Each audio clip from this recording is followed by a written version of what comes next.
For today's minor quibbles, we are talking about Avatar, The Way of Water. There you go. 2023 film? Is it coming? 2022. It No, came. 2022. Yeah, I think it came out before. It must have because then it's for, Oscar contention for this upcoming awards. Okay. Yeah, I Yeah. guess we saw it quite a bit into its release, its wide release. Yeah, I guess so. I mean, I don't think it's been out for that long, but I think it It's only probably, Gen 10 on yeah, this recording. So, yeah. well, I mean, as sort of a preface for our viewers, we saw this 2 days ago. We saw it at the Lincoln Square IMAX theater in 3D. Mhm. Um, Which is really the only way to see it. Like I honestly, I've talked about Avatar probably more than I really want to, hmm, but it's just because I have this um I don't know, maybe I find it triggering a little bit, but I think that the way of a large majority of people talk about Avatar is with the greatest recently known group amnesia that the world has ever seen. Like I seem to remember in 2009 we saw this, we loved it, and it was awesome. And pretty much everyone felt that way. And then as it extended in the theaters for a while, it trickled off into some people saying that it was garbage. And hmm. then that pendulum swung all the way to the other side where people just said, no, I always hated Avatar. And I just don't think that's true. I think people are like, I My don't know, my cat just lying. What's uh, that? no, my cat just went crazy over there. That was what that noise was. He hated Avatar, so he's one of the He just can't went stand it. scuttling out of I the don't know. room. Yes. Suffice to say that I've talked about Avatar a lot, and I feel like with what you just said about seeing it in IMAX is that like, I've probably chatted with a number of people that were like, "Yeah, I watched it on my TV or I watched it on a No, plane," and it's like, well, no no, shit, you didn't like it no. because half of, if not more of this experience is the fact that it's spectacle. It's a ride. Like Yes.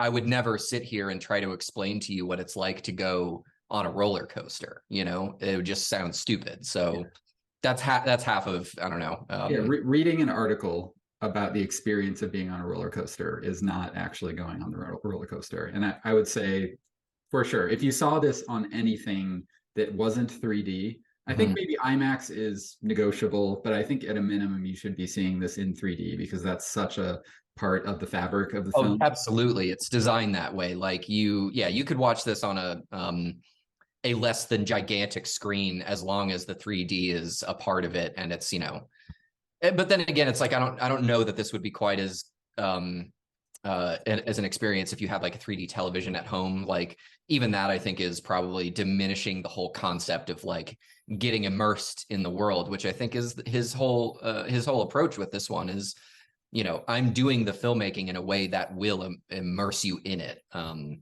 And I think it's successful. I don't know. I'll just come out and say I thought it was awesome. I loved it. Yeah, well, okay, so I mean, my story, if you want going into this, is that I remember being impressed by Avatar. I did not think it sucked. I don't think I'm retconning my experience in saying that I can recall that when I saw it, I was like blown away by it Yeah, for the visuals and etc. But found that the story was quite basic. It was sure. the most basic, like lowest common denominator story that you could possibly come up with, and they just kind of went with that.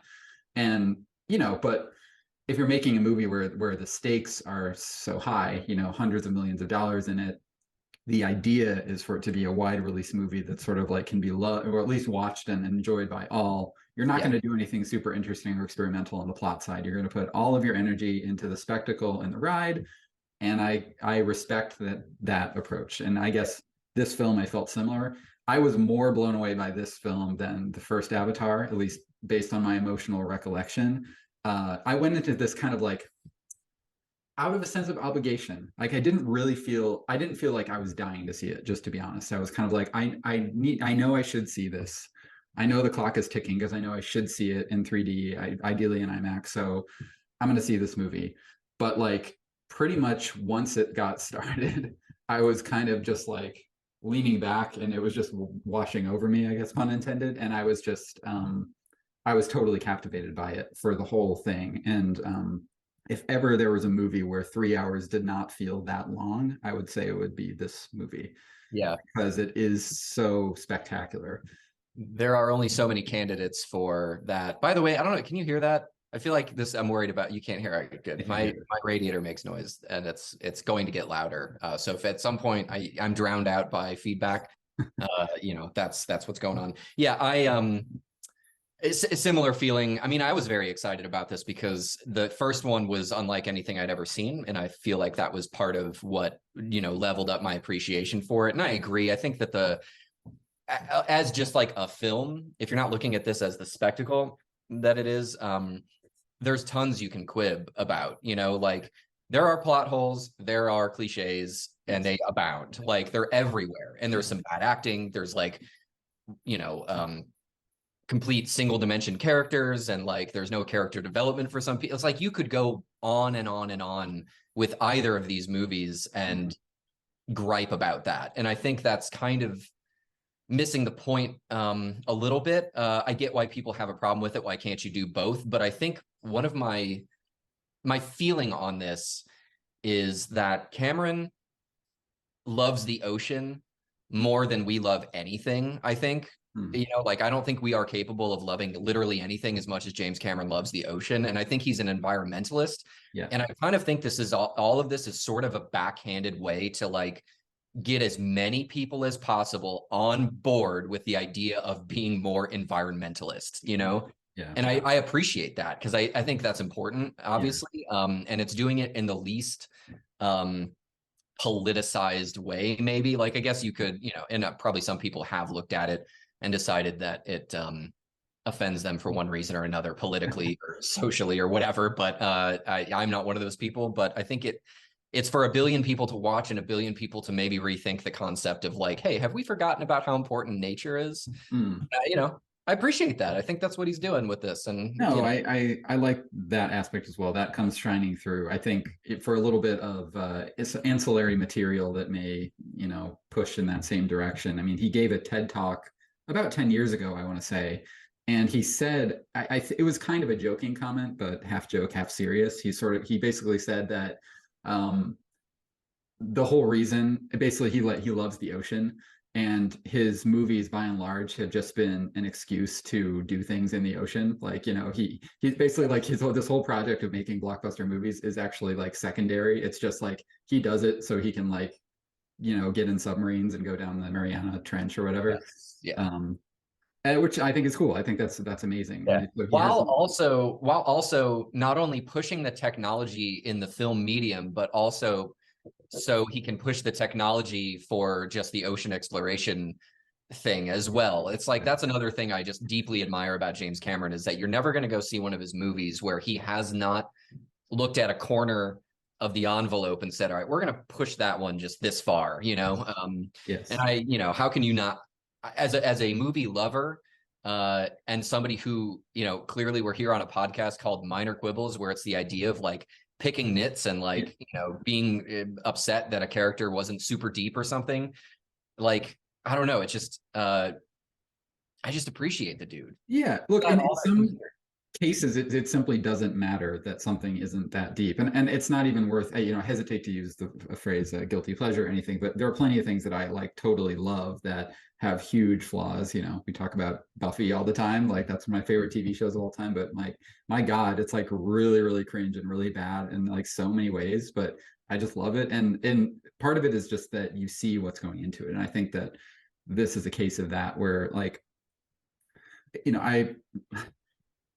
I was just okay, a 3 hour. I was just imagining how much had to go into creating this movie from start to finish because it's so driven by computer generated imagery, but also motion capture. Like the need to like, if this had been set in the real world, like it seems like there's a lot more leeway to kind of improvise your way through the movie. It's like, oh, well, this didn't quite work here, but it's okay. We can have him come through this door instead, or we can kind of like fake this and do this. But like with a film like this, every single frame of the film, more or less, has to be completely plotted out before you can really start to even do production, I think, I imagine, on it, because like again, because everything is based on this like really intricate setup of motion capture and everything like that. And I was just kind of like awestruck by the idea that like, wow, that like amazing 2 second sequence where the flying bird dinosaur thing does a loop-de-loo, like they had to plan that in advance and they had to like iterate over exactly how that was going to look. And everything about that had to be consistent with the scene that came before and after it. And Yeah. even doing that for those 3 scenes would be like a monumental thing. But they did it again and again and again and made a full freaking Yeah, feature it's movie out there's of a it. couple of like one, James Cameron is the ultimate project manager. Like Mm, clearly, like this movie is mm, just project management to the nth degree, where it's like, yeah, exactly what you're saying. And I'm sure that like some of these characters and actors like probably stopped working on this years ago, you know, like they probably yeah. completed their motion capture for like this one and the next one, you know, literally years ago. And like they've just been working on building out all the CGI. But and I promise I'll have negative things to say about this because how can you not? But another thing that I just think he is the master of Mm, is is pace for one, mm, but you never lose the geography of what's going on in a massive action sequence. Like mm, coming from one thing to the next and knowing kind of where everybody is mm, and what's going on in relation to where they are. And I think that leads into the idea that this is a very short 3 hour movie. You know, you don't feel the length, is that you're never lost.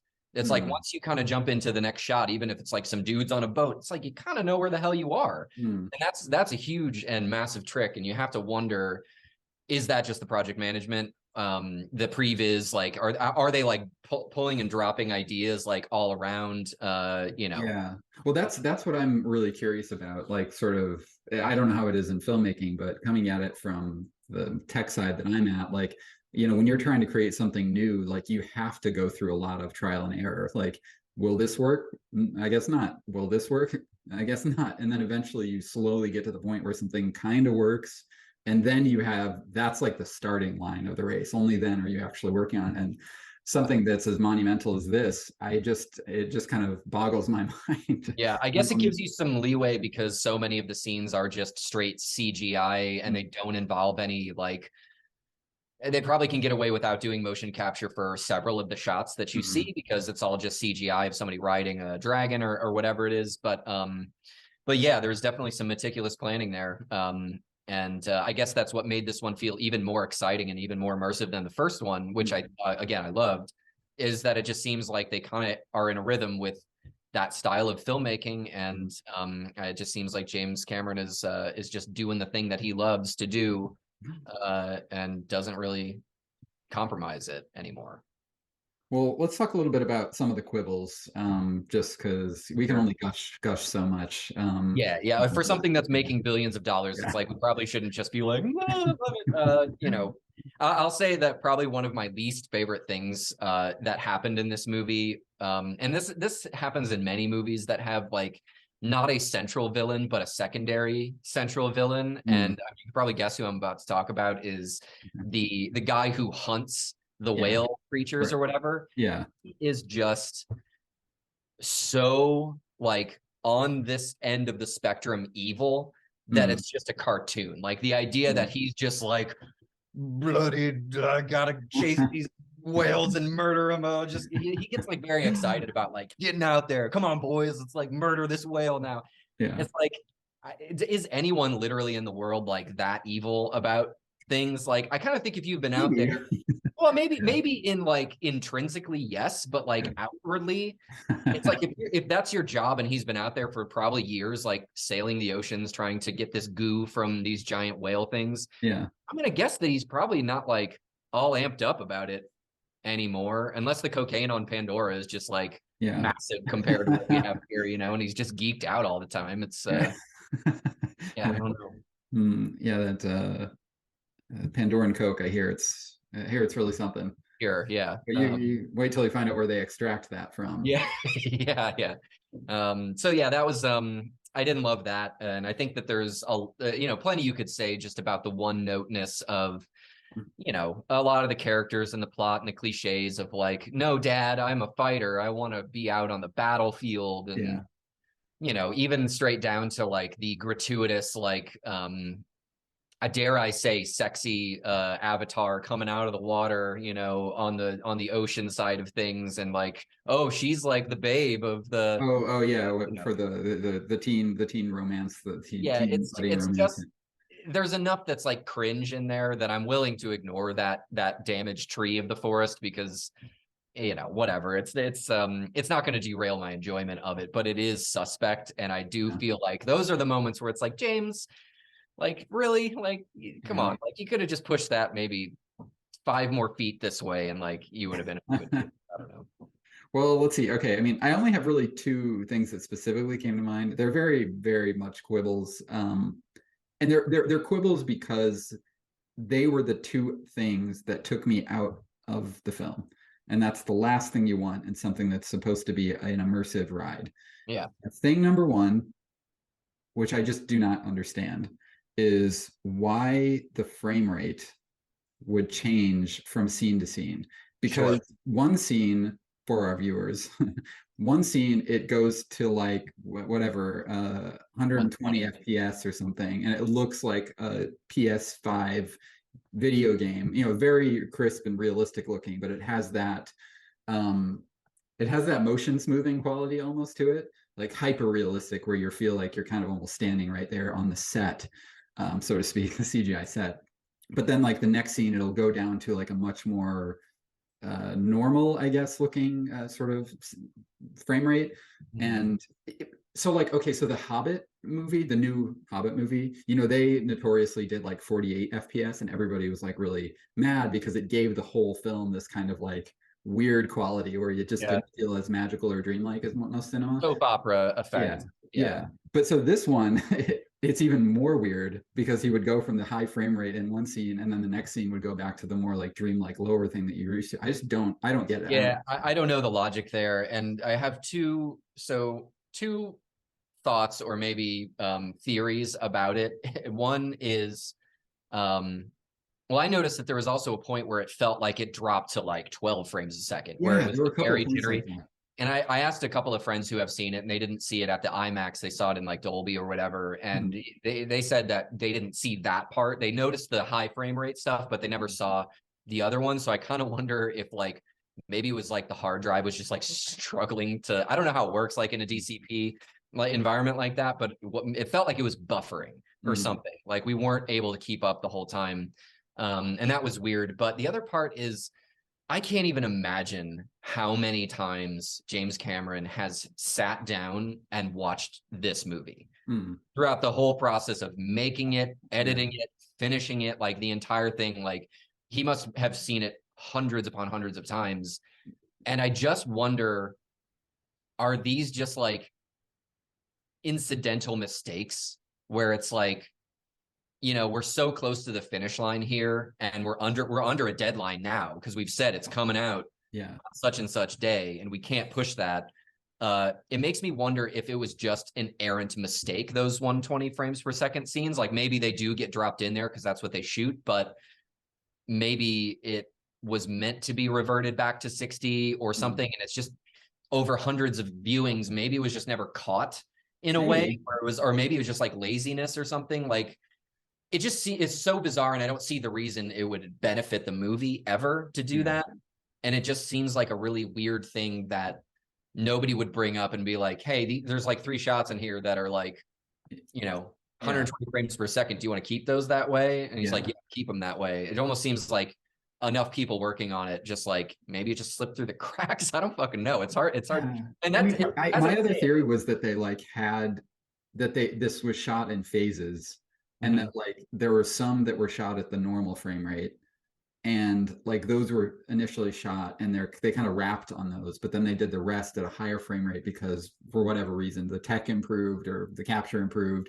But they like couldn't go back and reshoot like let's say 45 minutes total of that original frame rate, so they just kind of had to use it and like interlace those two together, and then you just the Oh, result. sure. So That's because my theory, but it's not caught up, they had to like double up and inserted those 3 or 4 things later on. Yeah, And because you know they don't yeah, shoot the scenes in order, so it's a yeah. I little, mean, yeah. the more I listen to myself say the thing about them, just forgetting it, the more it doesn't seem plausible because that's just like, Doesn't seem in character for James yeah, it Cameron doesn't to seem in just miss character at something all. like that. But Having you're right, having seen a famous clip of him on the Aliens set, like 100%. utterly berating somebody for like moving the alien's finger here when it was here. He was Yeah. like, "Did I tell you to move that finger?" Yeah, I didn't tell you to move that third finger. Yeah, that does seem wrong in general. Yeah, I don't know. I agree that that was definitely jarring, and brought me out of it when it shouldn't have. Well, can I And add the then, other, just one other element of the of the de-immersion effect, yeah, which maybe this is more controversial. And I should stress that I love her, but I think it was a mistake to use Sigourney Weaver's voice for the voiceover of the teen girl, mm, because Sig has she's got the 70 something huskiness to her voice that simply cannot be smoothed out. And every time that character was talking, it was like, you don't sound like a teen girl to me. And it took me out of the movie every single time. And I get it that it's like Sigourney Weaver's character avatar, her character's avatar's child, so it's resembling her. yeah, But I just thought, like, I get it, James. I know you want to work with Sigourney again, and wonderful actress. I love her and everything, but I thought that was a little bit of a mistake, maybe. But yeah. It didn't bother me. okay, I even didn't even really catch on to the fact for a really cool. long time. Okay, I didn't. It just didn't really pop up yeah, as an issue for me. But I see what you mean, and it's kind of the same thing as like De Niro's de-aged, gangster in The Irishman, where it's like, yeah, it looks okay, but he's still moving like a 70-year-old man. Like, yes, yeah. he's supposed to be like 30, and it doesn't work. But yeah, I guess those are darlings, it's like Cameron just really wants to work with the Gornster, and yeah. I interrupted you. Did you have another? No, that's really Yeah. I don't know. I can't say too much about this movie like without just going back to how much fun I thought it was. You know, if I were rewatching it and not in 3D, I'm sure I would be like, "Oh, I gotta turn this off." Probably I would never sit down and just like watch this not in the way it was meant to be viewed. I say thumbs up if you can go Yeah. to see it in 3D on the biggest screen with the best sound that you can do. Yep. And if you can't do that, skip it, I guess. It's made enough money. Like it's not going to miss your $25, if you don't see it. So. Agree. I think I can't say it any better than that. Yeah, verdict, go see. Yeah.